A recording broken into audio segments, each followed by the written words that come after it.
notches with the precision of a surgeon. This is some next level log cabin, Lincoln log action right here.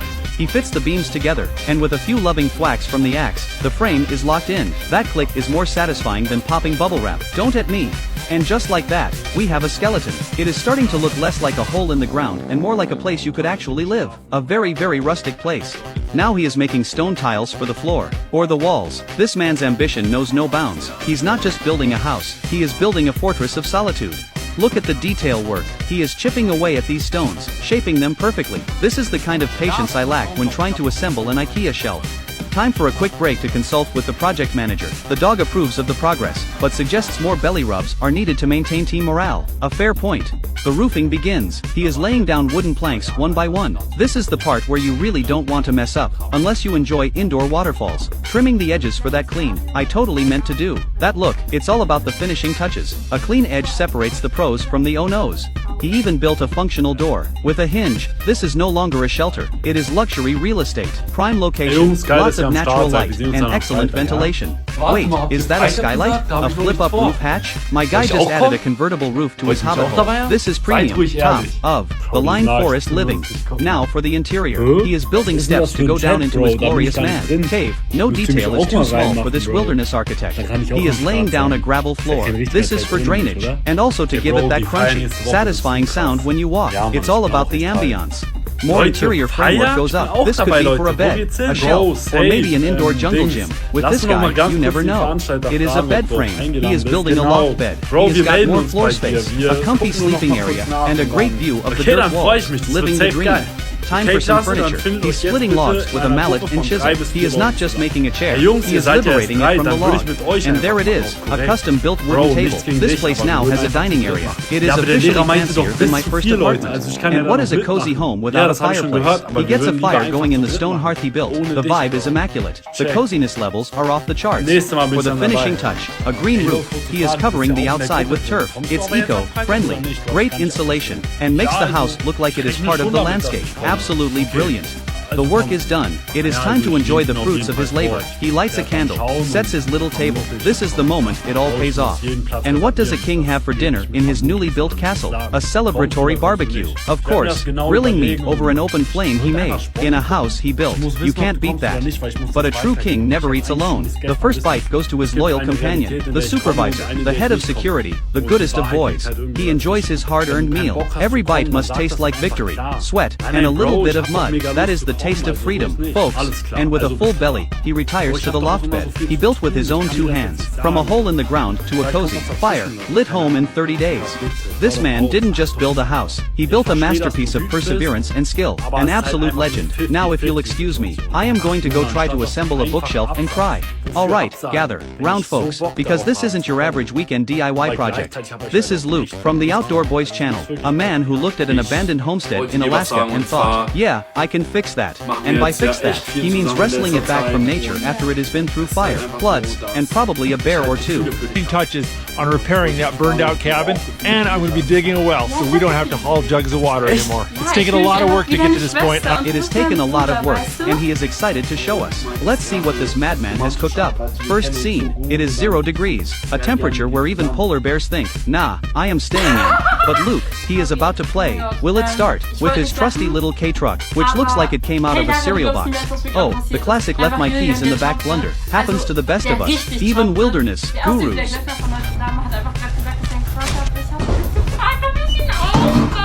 I'll be back. What is a life-threatening frostbitten adventure without the whole family? Luke rounds up the crew.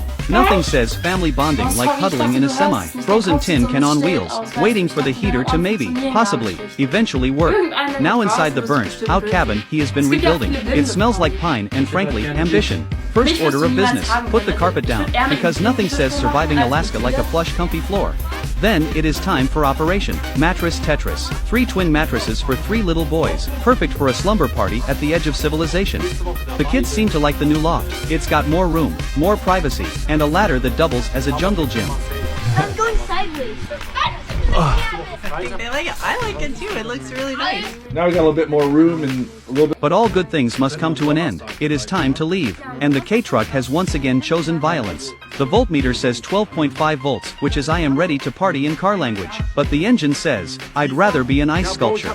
You know what they say, if at first you don't succeed, bust out the giant weed burner. That is right, he is giving the starter a little fire, breathing motivation. This is either genius or insanity. There is no in between. And it works. The little truck that could, roars back to life, fueled by sheer willpower and propane. Even a super dad like Luke knows when to call in the pros. He found a local father-son duo to slap some siding on this cabin. He says the insulation is so good his body heat raised the temp to 40 degrees. Bro, you are not a furnace, but we appreciate the confidence. New problem, a cabin for a family, but a dinner table for two. This will not stand. Solution, extreme home makeover, Alaska edition. Luke declares war on this sad, half-finished shower to make room for a fridge. With the clutter gone and the fridge moved, the space feels huge. He can finally fit 4 chairs around the table. A true victory for mankind.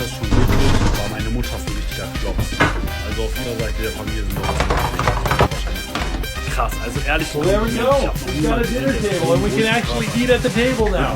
Morning comes, and the work never stops. First up, fixing a ladder that probably wasn't designed for a full-grown man. With the new ladder in place, he rearranges the garage, making a clear path for the snow machines. A tidy garage is a tidy mind.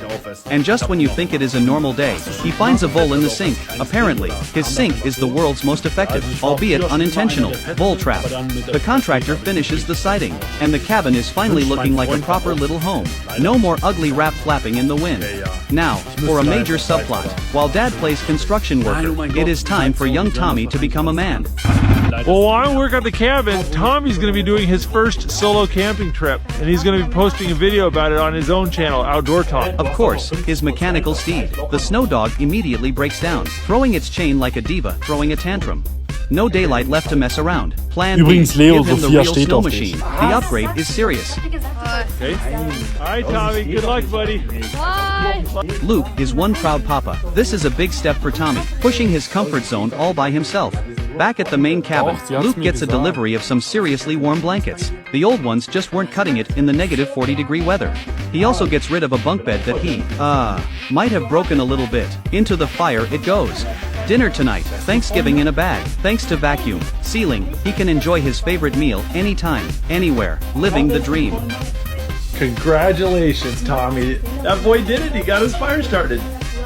Oh. The next morning, Luke checks in with Tommy, who survived the night. The question is, can he get his fire started again? And the call for help comes in. Tommy's having trouble with the fire. Dad to the rescue.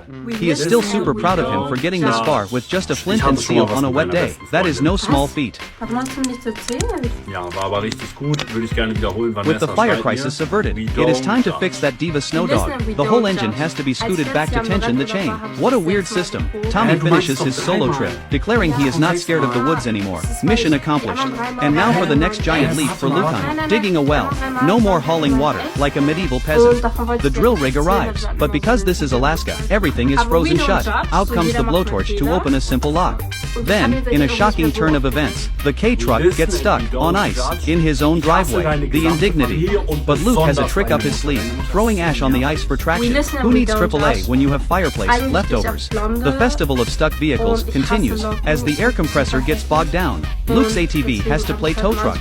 The drilling begins. They shove a metal casing down 80 to 200 feet, while an air compressor blows the dirt out. It is loud, messy, and awesome. Hey, how's it going? Well, it's been about 2 days and I got the word. They hit water at